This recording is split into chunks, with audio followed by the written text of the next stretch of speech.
Assalamualaikum warahmatullahi wabarakatuh. Perkenalkan kami dari kelompok 93. Hari ini kami akan mempresentasikan hasil proyek kami yang berjudul Implementasi Enterprise Network 3 Gedung dan VLSM. Dalam proyek ini kami merancang dan menyimulasikan sebuah arsitektur skala jaringan perusahaan yang menghubungkan 3 gedung secara berbeda, secara efisien dan aman. Sebelum itu, alangkah baiknya kami memperkenalkan diri kami masing-masing. Perkenalkan, nama saya Zahra Naila Rianto dengan NIM 101012400253. Perkenalkan, nama saya Adam Firza Firdaus dengan NIM 1010400152. Oke, selanjutnya ke penjelasan materinya. Nah, untuk pertama ini mari kita lihat apa saja yang menjadi tujuan utama dalam proyek ini. Ada 3 poin penting, yaitu dari sisi topologinya, terus mengenai efisiensi IP, dan yang ketiga itu dari sisi layanannya. Nah, dari sisi topologi ini kami membangun arsitektur jaringan yang menghubungkan 3 gedung yang mencakup divisi A hingga divisi D. Lengkap dengan integrasi router internet menggunakan Cisco Packet Tracer. Selanjutnya itu yang kedua yaitu efisiensi IP.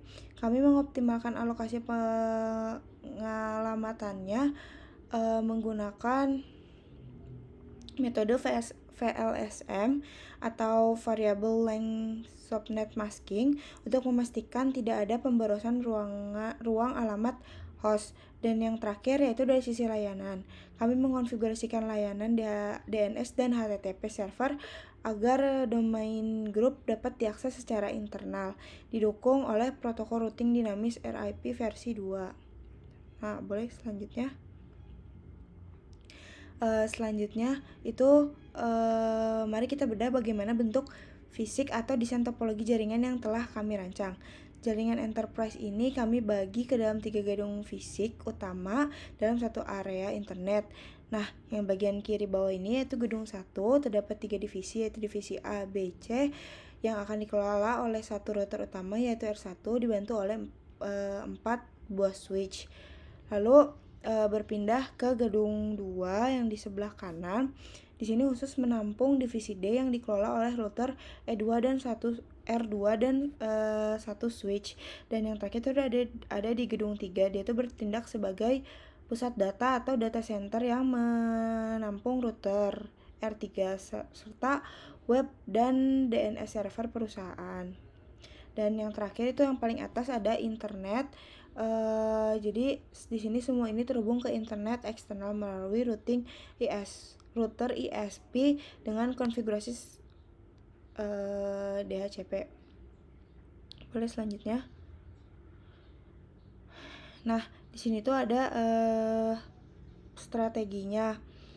Kami mengelola pembagian IP-nya di sini menggunakan metode VLSM. Strategi VLSM ini tuh mewajibkan kita untuk mengurutkan kebutuhan dari jumlah host terbesar hingga yang terkecil. Nah, maka di sini tuh yang pertama tuh dari divisi A, lalu ke C, ke D, dan ke divisi B. Selanjutnya itu ada tabelnya. Boleh di next. Nah, dari strategi penghitungan tadi terbentuklah sebuah acuan yang ditampilkan di layar. Nah, di sini kita bisa lihat detail lengkap mulai dari network address, terus usable IP range yang bisa dipakainya tuh dari IP berapa hingga berapa, lalu ada broadcast-nya hingga prefix-nya dari divisi A hingga P2P R3 internet. Nah, nanti cara perhitungannya akan dijelaskan di akhir. Boleh selanjutnya. Nah, setelah perencanaannya matang di atas kertas, langkah berikutnya adalah eksekusi konfigurasi pada perangkat. Kami mulai dari router internet. Berdasarkan hasil perintah show IP route ini tuh terlihat bahwa router internet dikelola ini mengelola jaringan induk yang terbagi dalam 3 subnet. Router ini terhubung langsung ke directly connected ke subnet 10.930.156.30 melalui antarmuka gigabyte internet 0 /3/0 untuk menjangkau seluruh jaringan internal perusahaan pada blok 10.93.0/16. Kami menerapkan di sini kami pakai DHCP root. Terus boleh selanjutnya. Nah, ini tuh kita ke router R3 atau router servernya. Nah, di sini kita konfigurasikan. Nah, untuk pengelolaan rute internal secara otomatis, R3 ini tuh menjalankan protokol routing dinamis RIP versi 2 guna bisa mendistribusikan informasi jaringan besar tanpa ringkasan otomatis atau no auto summary. Oke, boleh selanjutnya.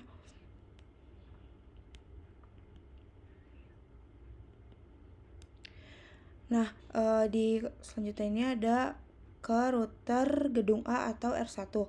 Nah, karena router R1 ini harus melayani 3 divisi sekaligus di dalam satu gedung, kami menerapkan metode router on a stick memanfaatkan subnet interface GB 0/0.10 terus .20 dan .30 untuk menangani interVLAN routing. Sama seperti R3, router ini juga menjalankan RIP versi 2 selain sebagai pengarah router rute R1 juga mengembang tugas krusial sebagai DHCP server. Kami mengaktifkan 3 pool DHCP terpisah, yaitu pool divisi A, B, dan C, sehingga seluruh komputer karyawan di gedung A bisa mendapatkan IP secara otomatis tanpa perlu disetting secara manual. Boleh ke selanjutnya. Nah, selanjutnya ini konfigurasi gedung B sama seperti gedung A. Boleh selanjutnya. Nah, selanjutnya ini kita masuk ke pengujian. Masuk aku ya. Nah, boleh pengujian bisa di slide ditunjukin sekilas saja. Oke, kita masuk ke Cisco-nya di sini.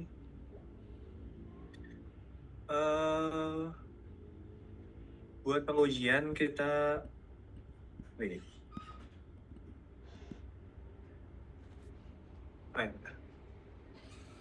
bisa kita lihat di sini buat di packet tracer-nya sendiri terdapat gedung 1 yang berisikan divisi A, B, dan C dengan satu router dan juga satu switch utama ditambah 3 switch yang terhubung ke masing-masing PC-nya di sini.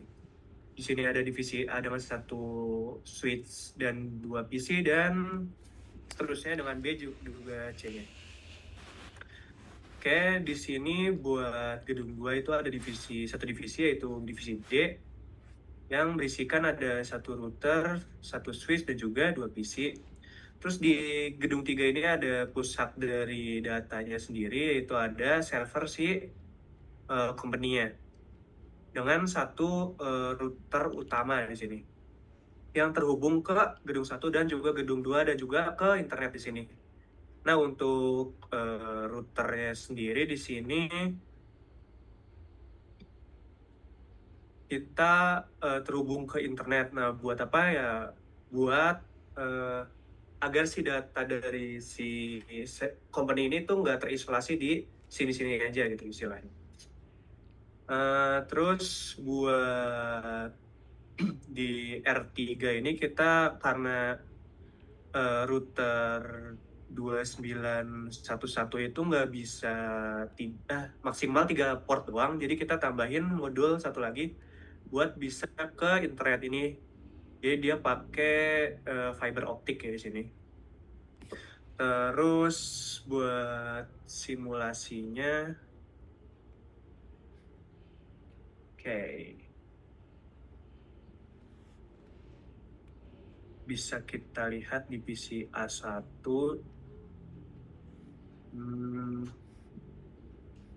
Oke, kita coba ping aja di sini.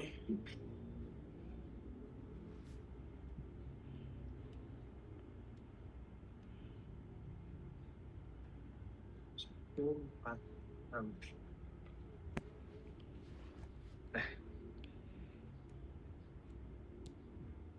Nah, bisa dilihat di sini udah mendapatkan reply dari semua apa namanya divisinya. Itunya nggak kebuka, Terus, Pram. oh sorry, nggak buka si PC Komen SP-nya. komen promnya ya. Oh ya, sorry sorry. Udah up.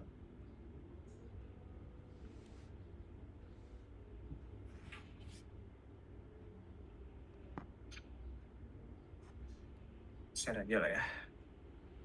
Oke, di sini kita udah nyobain ping kan tadi dengan IP 10.93.0146. Di sini udah dapetin 4 reply ya dengan ping statistik dan lain-lainnya. Oke, kita anggap berhasil di sini. Terus eh, untuk scenario web browsernya, ini buat pembuktian DNS dan juga HTTP. Jadi coba kita buka di sini, terus masuk ke web browser.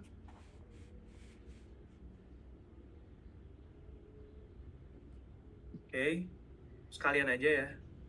Oh, enggak. Kita coba tes dulu deh. Kita kelompok 93.com. Nah, di sini udah bisa munculin web server dari kelompok kita. Terus, misalkan ya, kita cobain di simulation di sini. Untuk membuktikannya itu bisa dicoba lagi. Go. Nah, kita play di sini. Nah, di sini itu dia paket DNS-nya itu mengirim paket ke server untuk menanyakan IP dari kelompok 93.com-nya itu. Lalu si server nanti kan dia masuk ke server, terus dia membalas dengan IP yang tadi itu, yang 10.93.0.146. Nah, terus penjelasan selanjutnya itu kayak si paket dari HTTP tadi atau request dari webnya itu karena PCA 1 sudah uh, ibaratnya tuh ngantongin IP-nya itu kan. Nah, PCA 1 tuh langsung mengirim paket ke HTTP server untuk meminta data halaman webnya. Makanya tadi bisa nampil si halaman webnya itu. Nah, servernya tadi kan ngebalas dengan mengirimkan kode HTML kan, kembali ke isi A1 tadi, gitu. Ini tadi udah checklist gitu kan tadi ya. Oke.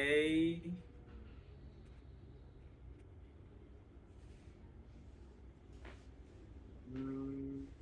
Hmm.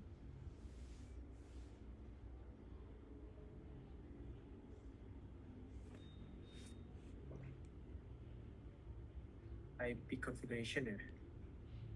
Oh ya, buat tadi juga DHCP. Ush. DHCP itu di sini kita udah pakai DHCP ya. Mana tuh? Oh, dengan ininya. Oh, sorry. Di PC ya. Coba kita lihat di sini itu di close dulu. Nah, di IP configuration-nya sendiri, setiap PC itu pakai DHCP di sini. Dan ya, dia pakai DNS servernya itu 10.93.0.146 dan lain-lainnya.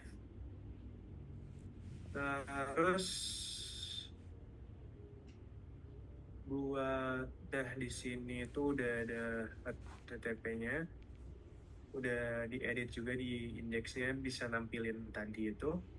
Terus di DNS-nya sendiri itu bisa lihat di sini 10.93.0.146 dan kelompoknya juga di sini.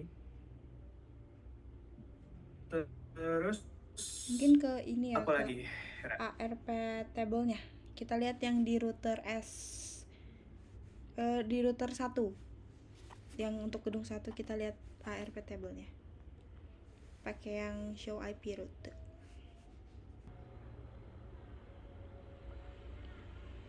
Eh, Nah, Nah, di sini menunjukkan iPad tabelnya. Boleh, selanjutnya baru kita lihat ke MAC address-nya. Nah, MAC address baru di switch dilihatnya. kita coba buka switch di sini. Nah, enable. Baru pakai yang ini ya. Ya. Oke. Nah, di sini baru kita lihat MAC address-nya. Habis itu kita juga bisa lihat ARP table. ARP table tuh sama dilihatnya di R1 juga. R1. Terus dia show ARP aja.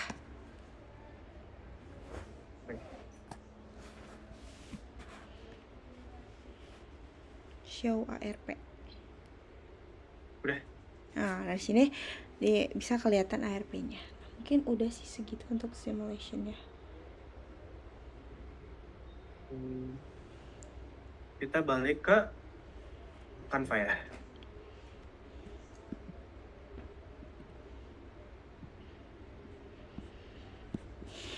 Nah, mungkin demikian seluruh rangkaian implementasi proyek Enterprise Network 3 gedung dan VLSM dari kelompok 93 ini. Seluruh sistemnya telah teruji dan berjalan aman, efisien, dan terkoneksi penuh. Terima kasih atas perhatiannya. Mungkin kami cukupkan. Sekian. Assalamualaikum warahmatullahi wabarakatuh.